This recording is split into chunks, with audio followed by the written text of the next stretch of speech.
Vanakkam, I am Manikavasagam, former DSP from Tanjavur. This is the follow-up video posted to elucidate the legal veracity of the police document CSR. Full expansion of CSR is Community Service Register. சில முகநூல் நண்பர்கள் காவல் நிலையத்தில் வழங்கப்படும் சிஎஸ்ஆரும் எஃப்ஐஆரும் ஒன்றா என்ற கேள்விகளை எழுப்பியிருந்தார்கள். அவர்களுக்கான பதிவு இது. 100% இரண்டும் ஒன்றல்ல. ஏனெனில் எஃப்ஐஆர் என்பது சட்டத்தால் அங்கீகரிக்கப்பட்ட ஒரு ஆவணம். It is defined in law. Whereas CSR என்பது எந்த சட்டத்திலும் விவரிக்கப்படாத ஒரு ஆவணம். இப்போ எஃப்ஐஆரை பொறுத்தவரையிலையும் 154 கிளாஸ் 1 சிஆர்பிசி பழைய சட்டம், 173 கிளாஸ் 1 பிஎன்எஸ்எஸ் புதிய சட்டம். இதில் பிடிக்கக்கூடிய குற்றம் தொடர்பாக ஒரு நபர் காவல் நிலையத்தை அணுகி புகாரளிக்கும் பட்சத்தில் அந்த காவல் நிலைய அதிகாரி அந்த புகாரை பெற்று அதன் மீது எஃப்ஐஆர் பதிவு செய்து நடவடிக்கை எடுக்க வேண்டும் என்று உள்ளது. இப்போ the law will be set in motion எப்போ? only after registering FIR. So the basic concept of FIR is that FIR is the fundamental document that sets the law in motion. அவ்வளவு வெயிட்டான ஒரு லீகல் பவர் கொடுத்துருக்கு அதுக்கு. சிறிய குற்றங்களாக இருந்தாலும் சரி, மிகப்பெரிய குற்றங்களாக இருந்தாலும் சரி, எஃப்ஐஆர் இருந்தால் தான் law will be set in motion. ஒரு குற்ற சம்பவம் நடந்து விட்டது என்று ஒரு கிராமத்திலே ஒரு இடத்துல குற்ற சம்பவம் நடந்து விட்டது என்று போரளிக்கும் பட்சத்தில் எப்போ சட்டம் தன் கடமையை செய்யும்? Only after registering FIR. So FIR is such a legally authenticated document என்பது இங்கே நான் பதிவு செய்கிறேன். நம் we are coming to CSR, the subject matter of this video. CSR உடைய ஃபுல் எக்ஸ்பான்ஷன் என்னன்னு சொன்னேன், community service register. So community service register CrPC, BNS, பிஎஸ்ஓவில் கூட எங்கேயும் சொல்லலை. ஏன்னா பிஎஸ்ஓங்கிறது காவல்துறைக்கு ஒரு மிக முக்கியமான ஒரு பொக்கிஷம். ஒவ்வொரு காவல் நிலையத்திலும் பராமரிக்கப்பட வேண்டிய பதிவேடுகள் எவ்வளவுன்னு சொல்லி ஒரு 60 லிஸ்ட்டு ஆவணங்களை பட்டியலிட்டிருக்காங்க. அந்த 60 ஆவணங்கள் பட்டியலிட்ட ஆவணங்களில் கூட இந்த சிஎஸ்ஆர் சொல்லப்படவில்லை. எங்கேயுமே சொல்லப்படாத ஒரு ஆவணம் திடீர்னு எப்படி காவல் நிலையத்திற்கு முளைத்தது? இப்போ எந்த புகார் கொடுத்தாலும் உடனே ஒரு சிஎஸ்ஆர், ஈவன் பிடிக்கக்கூடிய குற்றங்களுக்கு எஃப்ஐஆர் போடலாம்னு இருக்குது. Right, okay. சில நேரங்களில் பிடிக்கக்கூடிய குற்றத்துக்கு கூட சிஎஸ்ஆர் கொடுத்து முடிச்சிடுறாங்க. சரி, சிஎஸ்ஆருக்கு என்ன லைஃபு என்ன இருக்குன்னு சொன்னால், சிஎஸ்ஆரை பொறுத்தவரை இது இன்டர்னல் ஒரு சர்க்குலர் மூலமாக உருவாக்கப்பட்ட ஒரு ஆவணம் தான். இதனுடைய லீகல் வேல்யூ பார்க்க போனீங்கன்னா it will not set the law in motion. இன்னும் சொல்ல போனால் சிஎஸ்ஆர் என்பது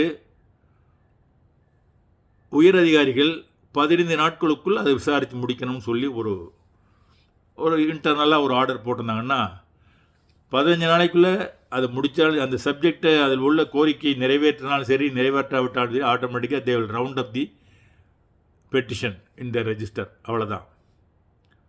இது எப்படின்னா திஸ் நீட் நாட், இது காவல் நிலையத்திலேருந்து கோர்ட்டுக்கு அனுப்ப வேண்டிய அவசியம் இல்லை. கோர்ட்டுக்கு அனுப்ப மாட்டாங்க. சிஎஸ்ஆருங்கிறது it is created there in the police station, it is filed there in the police station. அது சீனியர் ஆஃபீஸருக்கு மாத்திரம் ஒரு அறிக்கை போகும். இந்த மாதம் 50 சிஎஸ்ஆர் போடப்பட்டது, 50 முடிக்கப்பட்டு விட்டது, முடிஞ்சு போச்சு. இப்போ இதனுடைய வேல்யூ என்ன அப்படின்னு பார்த்தீங்கன்னா, இது ஒரு ரசீது மாதிரி தான். சப்போஸ் சில பிடிக்கக்கூடிய குற்றங்களில் சில காவல் அதிகாரிகள் சிஎஸ்ஆரை கொடுத்து ஒரு பிஸ்கட் கொடுத்து, குழந்தைக்கு பிஸ்கட் கொடுத்து அவரை திருப்திப்படுத்துகிற மாதிரி ஒரு பிடிக்கக்கூடிய குற்றங்கள் எஃப்ஐஆர் போடக்கூடிய ஒரு குற்றங்களில் கூட சிஎஸ்ஆர் போட்டுவிட்டு அதோட விட்டுருவாங்கன்னு சொன்னால், இந்த பாதிக்கப்பட்டவருக்கு அது அந்த ரசீது எப்போ உதவும்னு சொன்னால், உயர்நீதிமன்றங்களில் சென்று ஒரு டைரக்ஷன் பெட்டிஷன் ஃபைல் பண்ணுறதுக்கு அப்போ இது உதவும். the aggrieved party can file a direction petition before the High Court, praying for a direction to the station house officer to register FIR.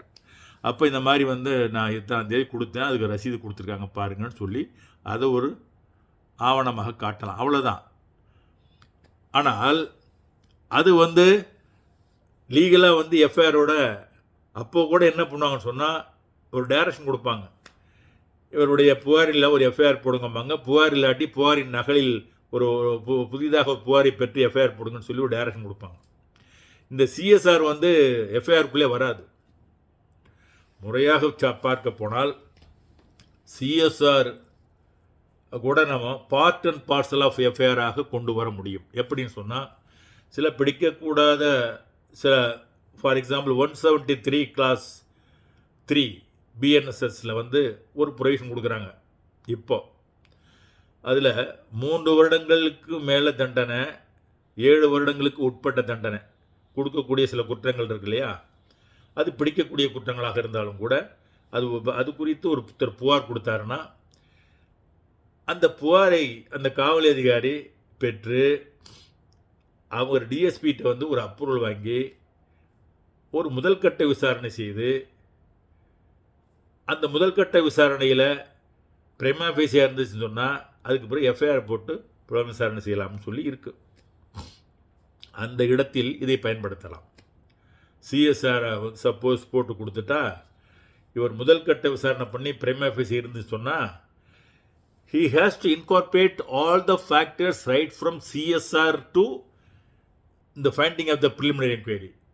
அது வரையிலையும் கொண்டாந்து எஃப்ஐஆரில் இன்கார்பரேட் பண்ணினா then the CSR would become the part and parcel of the FIR in certain cases.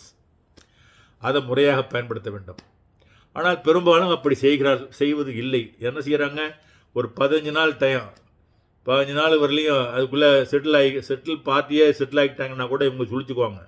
இந்த party settle ஆகலை அப்படின்னு சொன்னால் ஆட்டோமேட்டிக்காக சுழிச்சிட்டு நீங்கள் ஒரு மாதம் கழித்து மறுபடியும் போய் சார் அந்த சிஎஸ்ஆர் கொண்டே காட்டி நடவடிக்கை எடுக்கலை சார், என்ன சார் அப்படியாப்பா அதை சுழிச்சாச்சு, புதுசாக ஒரு மனு கொடு, மறுபடியும் ஒரு சிஎஸ்ஆர் போட்டு விசாரிப்போம் அப்படின்னு புதுசாக ஒரு மனு ஆகிட்டு மறுபடியும் சிஎஸ்ஆர் போடுறாங்க.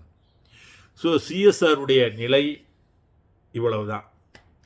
இதை உயர் அதிகாரிகள் கூட சில நேரத்தில் ஈவன் சில இடங்களில் நீதிமன்றங்களில் கூட பாதிக்கப்பட்டவன் முறையிடுகின்ற பொழுது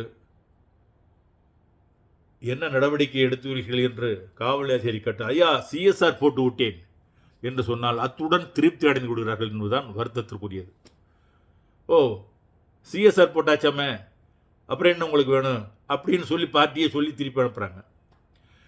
சிஎஸ்ஆருடைய லீகல் வெயிட்டு எவ்வளவு என்பதை இந்த வீடியோ மூலம் உங்களுக்கு வெளிப்படுத்துகிறேன்.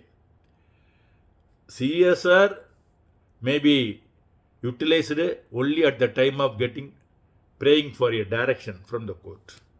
அது ஒரு வவுச்சர் மாதிரி தான். It will not set the law in motion.